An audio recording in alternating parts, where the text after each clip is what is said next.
विलम्ब ज़रूर हो रहा है, इंतज़ार करना पड़ेगा, बट हम पूरी तरह से, हम ही नहीं, पूरा विपक्ष के अलग अलग अंग इस बात में जुटे हैं और हम आपको आश्वस्त कर सकते हैं कि एक बहुत मजबूत, व्यापक, जुड़ा हुआ, एकजुट विपक्ष खड़ा होगा बीजेपी एनडीए के सामने, और इतने निकट समय में जो 2024 आ रहा है उसमें भी।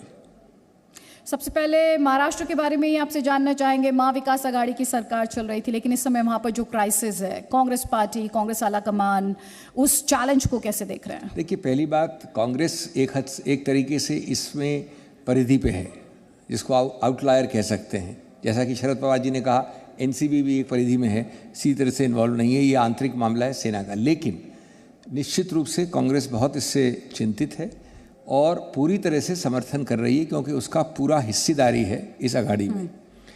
अब मैं आपके प्रश्न का उत्तर देता हूँ 30 सेकंड बाद। उससे पहले मैं एक चीज़ बोलना चाहता हूँ कि ये जो हो रहा है, इसमें पहले ही बोल लेना चाहिए, मान लेना चाहिए, और मैं स्वीकार कर चुका हूँ ऑलरेडी कई बार, कि इसका पूर्वानुमान नहीं होना सत्तारूढ़ उस पार्टी का, यानी शिवसेना में, ये गलत है। कहीं ना कहीं कोई चूक हुई है, कहीं ना कहीं कोई नेग्लिजेंस हुई है कि इसका पूर्वानुमान होना चाहिए था। लेकिन साथ साथ जो ये बार बार बात हो रही है, जैसे कि ये अपने आप हवा से हो रहा है, आसमान से गिर रहा है, अंतरिक्ष से गिर रहा है। जो पार्टी सत्तारूढ़ केंद्र में और जो पार्टी देश की सबसे धनाढ्य पार्टी है, उसका रोल इसमें क्या रहा है, उसको आपको इग्नोर नहीं कर सकते। उसने सस्ती राजनीति को, वाणिज्य वाली राजनीति को बना दिया है। आज गाड़ियाँ और बसें लग्जरी सूरत, और 3-3 जेट हवाई जहाज गुवाहाटी और सूरत के बीच में, कहीं लग्जरी होटल, कहीं लग्जरी रिजॉर्ट, ये सब हवा से नहीं गिरता है। ये भगवान की कृपा अचानक नहीं होती है। ये लॉजिस्टिक्स, ये पूरा मानना, ये कानूनी एडवाइस, ये साधन, ये मैं समझता हूँ एक बहुत बड़ा दुरुपयोग है समतल राजनीतिक ज़मीन को समतल रखने का। समतल होना बहुत आवश्यक है। आज हमको कुछ हद तक आपको मालूम होना चाहिए कि जो औपचारिक सरकारी आंकड़े प्रकाशित हैं कि 90% इलेक्टोरल बॉन्ड एक पार्टी को जाते हैं। आज आपको मालूम पड़ रहा है कि वो इलेक्टोरल बॉन्ड का धनाढ्य पैसा कहाँ जा रहा है। जहाँ तक मेरिट्स का सवाल है, मैं समझता हूँ अब कानूनी प्रक्रिया और असेंबली की प्रक्रिया शुरू होगी। डिस्क्वालिफिकेशन एक पक्ष है, दूसरा पक्ष है विश्वास मत या अविश्वास मत, और ये तो निकट भविष्य में निश्चित होएगा ही बिल्कुल। क्योंकि हम यहाँ शिवसेना की बात कर रहे हैं, आपने जाहिर तौर पर कहा कि उनका इंटरनल मैटर है, लेकिन एकनाथ शिंदे ने जो चिट्ठी लिखी, उसमें हिंदुत्व क्रेडेंशियल्स के अंडरमाइन होने की बात कही, कमज़ोर होने की बात कही कांग्रेस के साथ अलायंस के चलते। उन्होंने कहा कि कांग्रेस पार्टी इस अलायंस का हिस्सा है, शिवसैनिक दर दर भटक रहे हैं और कांग्रेस मलाई खा रही है। उन एलिगेशंस पर चलिए, उनको 3-3.5 साल बाद इस बात का आभास हुआ। उन्होंने ये कांग्रेस का नाम पहले पढ़ा नहीं था। 3 साल पहले जब उन्होंने मंत्री महोदय बने, या उनके पुत्र एमपी बने, या वो खुद उस सरकार के पूरे हिस्सेदार रहे, ये सब बातें उनको अचानक अब आभास हो रही है, मुझे आश्चर्य है। लेकिन उसको छोड़िए, उस बात को। मैं समझता हूँ इसका एक और पक्ष है जो लोग नहीं समझ पा रहे हैं। देखिए, जब आप गठबंधन में होते हैं, अघाड़ी में होते हैं, तो गठबंधन का परिभाषा ही यही है कि आप अपनी हर एक्सट्रीम मत को थोड़ा कॉम्प्रोमाइज़ करते हैं। यही परिभाषा होती है हर गठबंधन की। तो मैं समझता हूँ एक प्रकार से बहुत अच्छी चीज़ हुई थी अघाड़ी जब बनी थी। और याद रहे, अघाड़ी उन 48 घंटे बाद बनी थी जब यही नंगी सस्ती राजनीति खेली गई थी 48 घंटे वाले फडणवीस सरकार द्वारा। इसमें कन्वर्जेंस ये हुई है कि आपका एक्सट्रीम मत, मेरा एक्सट्रीम मत, किसी और का एक्सट्रीम मत एक प्रकार से कन्वर्ज हुआ है अघाड़ी में। और उसमें मैं समझता हूँ सही हिंदुइज्म का एक प्रादुर्भाव है। और साफ कहा है ठाकरे जी ने और उनके पार्टी ने कि हमको ये सिखाने की आवश्यकता नहीं बीजेपी द्वारा, हम बीजेपी के एक्सट्रीम हिंदुत्व को रिजेक्ट करते हैं। मोदी सरकार के पिछले 8 सालों को आप कैसे देखते हैं? अब देखिए, ये एक सही डिस्कशन होगा। मेरी आदत नहीं है कि सिर्फ हल्ले गुल्ले को अप्रिशिएट करूं। मैं कुछ आंकड़े लिख के लेके आया हूं। तो आप चाहें तो मैं, अगर आप मेरे से ये पूछें कि भाई कई हैं मुद्दे, लेकिन 3 या 5 सबसे महत्वपूर्ण असफलताएं क्या रही हैं सरकार की, तो मैं संक्षेप में 2 मिनट में बोलने का प्रयत्न करूँगा। मैं बल्कि शुरुआत करना चाहता हूँ मोदी सरकार को बधाई देके। बधाई सिर्फ एक तो सीधी बधाई, 8 साल पूरे करने की बधाई बिल्कुल वो लाजमी होती है। एक कटाक्ष वाली बधाई, कटाक्ष वाली बधाई ये है कि आश्चर्य है कि इतनी असफलताओं के बाद उनकी मैसेजिंग, उनका कम्युनिकेशन, संपर्क इतना अच्छा है कि वो असफलताएं किस तरह से वो ढांक लेते हैं।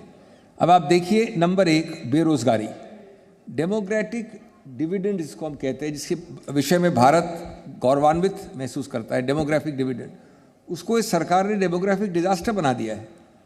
आज जो लेटेस्ट आंकड़े हैं औपचारिक सरकार के, जो दिखाते हैं कि आपके यहाँ युवाओं की जो संख्या इतनी बड़ी है, उनमें उमंग है, गुण है, क्षमता है, उत्साह है, लेकिन रोज़गार नहीं है। अप्रैल 2022 की बेरोज़गारी की दर है 7.9, करीब करीब 8% होने वाली हो गई है, और दशकों से ऐसा नहीं हुआ है।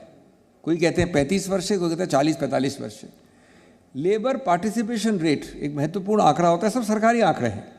2016 में वो थी 47%, 50 से 3 कम, और आज है 39%, 39%। ये कोई आम 1% में सैकड़ों चेहरे हैं, सैकड़ों नाम हैं। महिलाओं का बड़ा रोचक है, 2005 में महिलाओं की पार्टिसिपेशन रेट थी 26%, और 2020 में और उसके बाद 15% है। अब ये आंकड़े बोरिंग हैं, ये जुमले नहीं हैं, ये बहुत बड़े बड़े इवेंट मैनेजमेंट की फ्लैग स्टाफ नहीं है। इसीलिए मैं तो बधाई देता हूँ कि इनके बावजूद इतनी आगे पहुँच गई ये सरकार। और इसी तरह से आप लीजिए आंकड़े इन्फ्लेशन के, इन्फ्लेशन में, महंगाई में, आज जनता, आप कह सकते हैं चुनाव जीत रहे हैं, लेकिन क्या जनता पिट रही है, लुट रही है या नहीं इन महंगाई के आंकड़ों में? जिसको आप थोक वाला महंगाई कहते हैं, होलसेल, 15% है, अपने आप निर्णय कर लीजिए।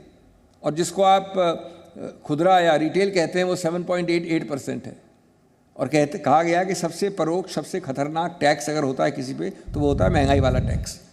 आज सिर्फ टमाटर के लाल आंख नहीं है आपके, हर चीज़ के, और विशेष रूप से 2 चीज़ें, सीएनजी जो है 351 से 35 रुपये से 75 रुपया, 117%।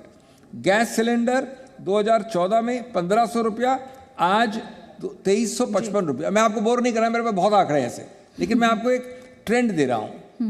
और सबसे महत्वपूर्ण, मैं 1 मिनट लूँगा आपसे, और हम मजाक उड़ाते हैं, अरे भाई आप तो लुटियंस दिल्ली के हो, आप तो जिमखाना क्लब वाले हो, ये सब क्या चीज़ें हैं। मैंने एक फ़ोटो ली है अभी, मैं इनको यही कह रहा था फ़ोटो दिखाने के लिए कि कहा जाता है इस सरकार द्वारा विशेष रूप से कि जितने भी विदेश के जितने भी संस्थाएं हैं, या तो ये षड्यंत्रकारी हैं, या नक्सलवादी हैं, या अलगाववादी हैं, या टेररिस्ट हैं, आतंकवादी हैं, लेकिन सभी गलत कैसे, मैं समझ में नहीं आया। और मेरे को आश्चर्य हुआ, 2014 और 21 के बीच में, आदित्य जी आपको जानना ज़रूरी है, ग्लोबल हंगर इंडेक्स 55 से 101 हो गया भारत का स्थान।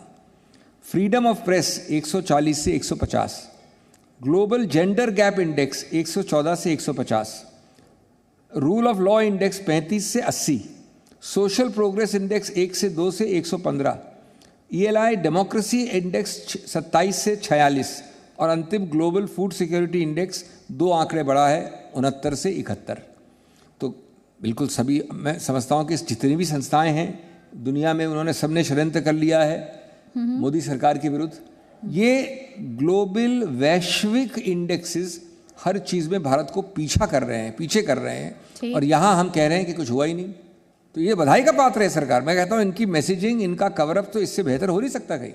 Presenting B News app, available on Google Play and App Store. Download it now.